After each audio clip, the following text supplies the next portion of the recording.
Karachi water and sewerage board کے نئے M D chief executive officer engineer اچھی شہرت کے حامل سید صلاح الدین اور واٹر بورڈ کے پہلے chief operator officer engineer Asadullah Khan نے اپنے عہدوں کا چارج سنبھالتے ہی ایم ڈی سیکریٹریٹ کارساز میں اعلیٰ سطح کا اجلاس طلب کر لیا۔ اس موقع پر سی ای او واٹر بورڈ انجینئر سید صلاح الدین احمد اور سی ای او water board engineer Asadullah Khan نے اعلیٰ سطح کے اجلاس کی صدارت کرتے ہوئے اعلیٰ افسران کو واٹر بورڈ میں اصلاحات کے احکامات جاری کر دیے۔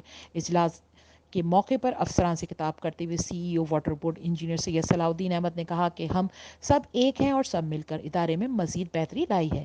ان کا کہنا تھا کہ واٹر بورڈ میں اصلاحات کے لیے صبح کا آغاز جلدی کرنا ہوگا۔ سی ای او واٹر بورڈ نے تمام افسران کو احکامات جاری کرتے ہوئے پابند کیا کہ اپنے ماتحت تمام ملازمین کی دفتری اوقات میں ان کی موجودگی یقینی بنائیں۔ ان کا کہنا تھا کہ عوام کو ہم سے توقعات بہت زیادہ ہیں، اسی لیے ہمیں عوام کی توقعات کے مطابق کام کرنا ہوگا۔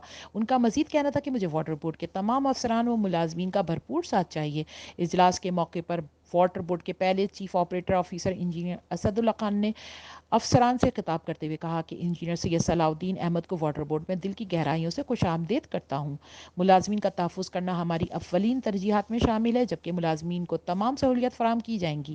اجلاس کے دوران D M D R R G Muhammad Saqib, D M D H R D Shoaib Tughlaq, D M D planning Syed Imran Zaidi, chief engineering bulk Sikandar Zardari, chief engineer sewerage Aftab Chandio, chief engineer water Hanif Baloch, chief engineer M D M water Intikhab Ahmed Rajput, chief engineer E and M sewerage Manzoor Khatri, director account Syed Aamir Rasheed, staff officer 2 MD Syed سردار شاہ اور عامر وقار شریک تھے۔